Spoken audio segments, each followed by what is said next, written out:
इतिहास के पन्नों में एक ऐसा दिन दर्ज है जब दोपहर के वक्त अचानक सूरज की रोशनी गायब हो गई थी। कल्पना कीजिए उस मंजर की। यरूशलेम की वो पहाड़ी जिसे गोलगोथा यानी खोपड़ी का स्थान कहा जाता है, वहां मौत का नंगा नाच चल रहा था। 3 क्रूस खड़े किए गए थे। हवा में खून की गंध थी और भीड़ का शोर था। बीच वाले क्रूस पर नासरत के यीशु मसीह अपनी आखिरी सांसें गिन रहे थे।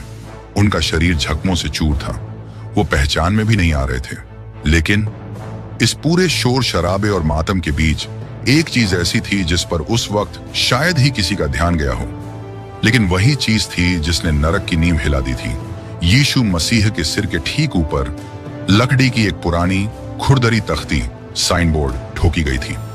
देखने में वो रोमन सरकार का एक मामूली सा नोटिस बोर्ड लग रहा था, लेकिन इतिहास गवाह है कि उस एक छोटी सी तख्ती को पढ़कर उस समय के बेड़े बड़े यहूदी धर्मगुरु, महायाजक और फरीसी, जो खुद को परमेश्वर का ठेकेदार मानते थे, वो डर से कांपने लगे थे। जी हाँ, वो डर गए थे। उनके चेहरे पर पसीना आ गया था।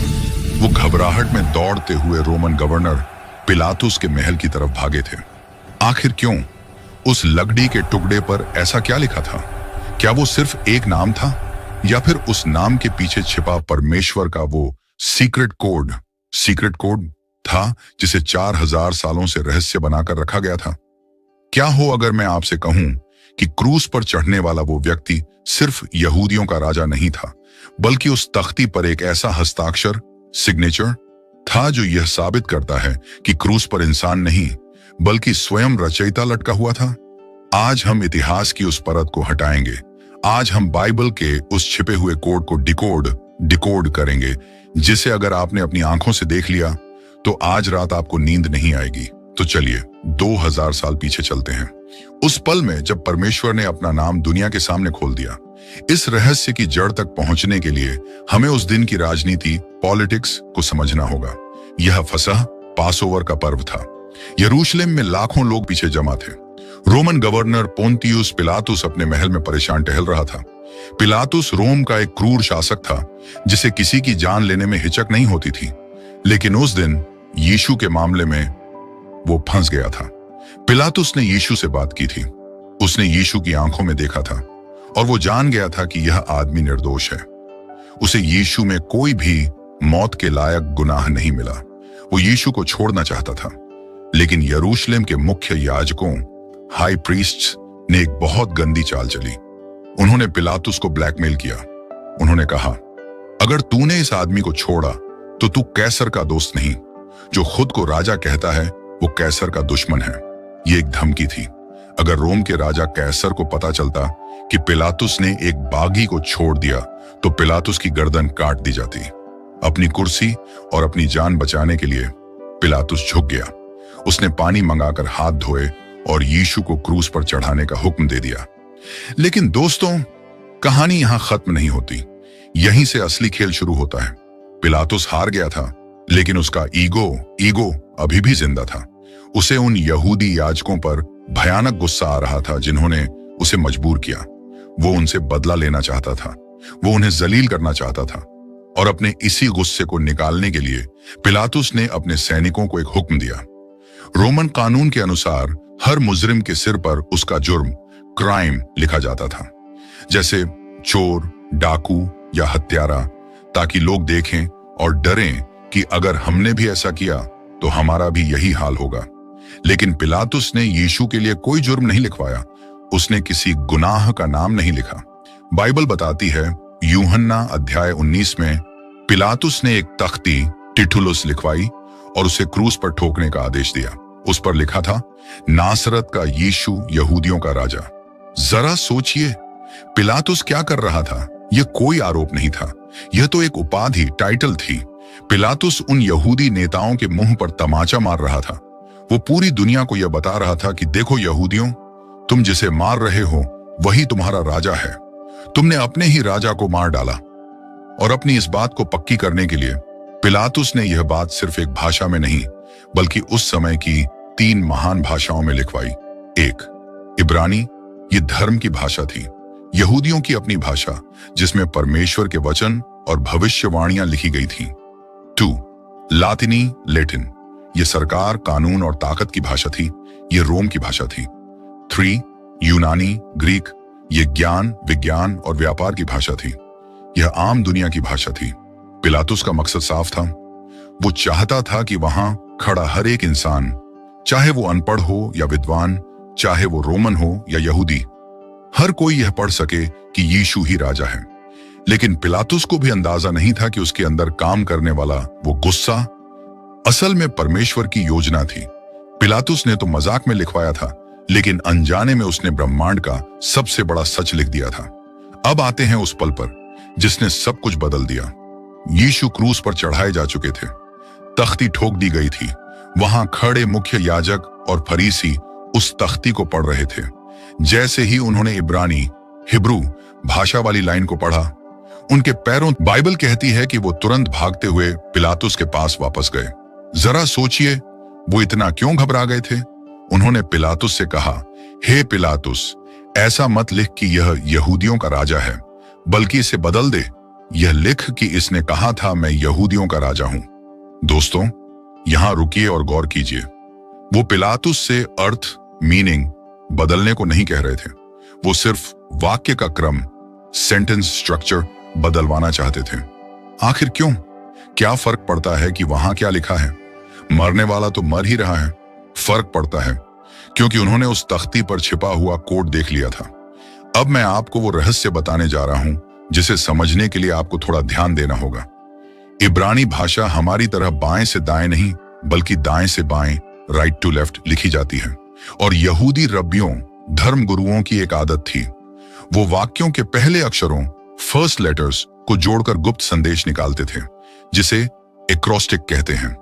उस तख्ती पर इब्रानी में लिखा था, नासरत का यीशु, यहूदियों का राजा। इब्रानी में इसे कहते हैं यशुआ हा नाजराई व मेलेक हा यहूदीम। जब उन विद्वान याजकों ने इन 4 शब्दों के पहले अक्षर को जोड़ा तो उन्हें वहां वो नाम दिखाई दिया जिसे देखकर उनकी रूह कांप गई। चलिए हम भी उन अक्षरों को जोड़ते हैं। पहला यशुआ, यशुआ का पहला अक्षर है योद, वाय दूसरा। हा नाजराई का पहला अक्षर है हे, एच तीसरा। वमेलेक का पहला अक्षर है वाव, डब्ल्यू चौथा। हा यहूदीम का पहला अक्षर है हे, एच। इन चारों को साथ रखिए, क्या बना?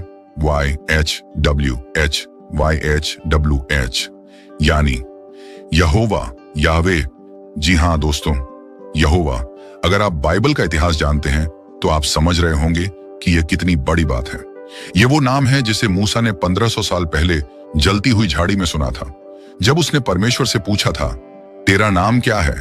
तो परमेश्वर ने कहा था, मैं जो हूं सो हूं, YHWH।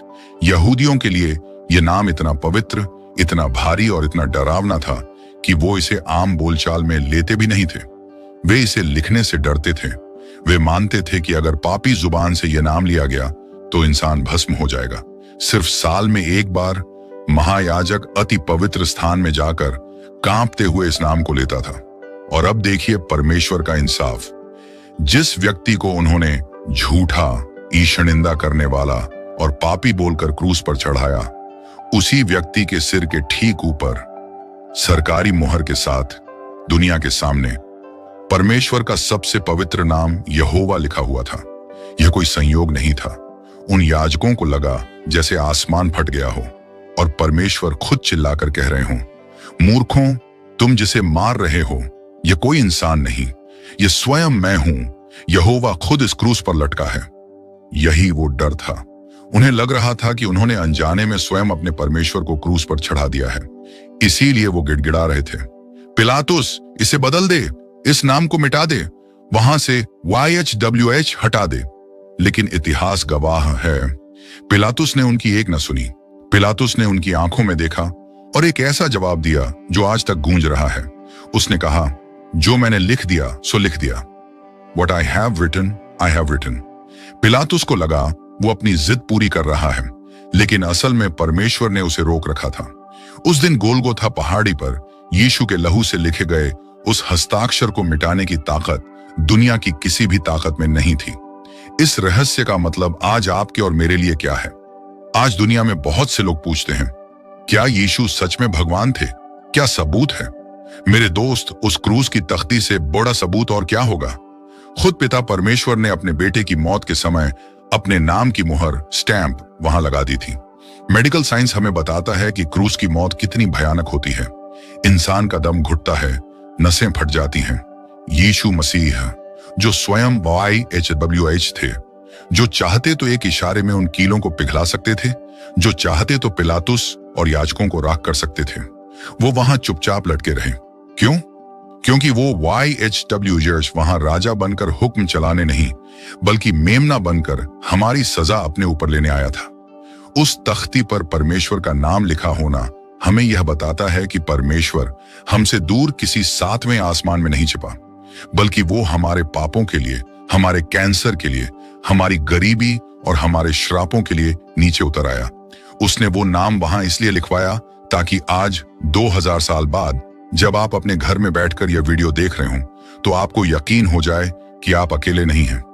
जिस नाम यहोवा के सामने पहाड़ पिघल जाते हैं, वो नाम आपके लिए क्रूस पर चढ़ गया। रोमन साम्राज्य मिट गया, बड़े बड़े महल खंडहर बन गए, वो घमंडी याजक इतिहास की धूल बन गए। लेकिन यीशु का नाम, वो नाम आज भी पूरी दुनिया में सबसे ऊंचा है। आज भी उस नाम में वो ताकत है कि मुर्दे जी उठते हैं, बीमार चंगे हो जाते हैं और टूटे हुए दिल जुड़ जाते हैं। तो दोस्तों, यह कहानी सिर्फ इतिहास नहीं है, यह एक न्योता, इनविटेशन है। वो राजा, वो यहोवा आज आपके दिल के दरवाजे पर खटखटा रहा है। क्या आप उस राजा को अपना जीवन देने के लिए तैयार हैं? क्या आप उस प्रेम को महसूस कर सकते हैं जो उस दिन क्रूस से बह रहा था? अगर आज इस रहस्य ने आपकी आंखों से पर्दा हटाया है, अगर आज आपको महसूस हुआ है कि यीशु ही वो महान परमेश्वर है, तो कमेंट में YHWH या जय मसीह की जरूर लिखें। इस सच्चाई को अपने तक सीमित न रखें, इसे शेयर करें, क्योंकि दुनिया को असली राजा का पता चलना चाहिए।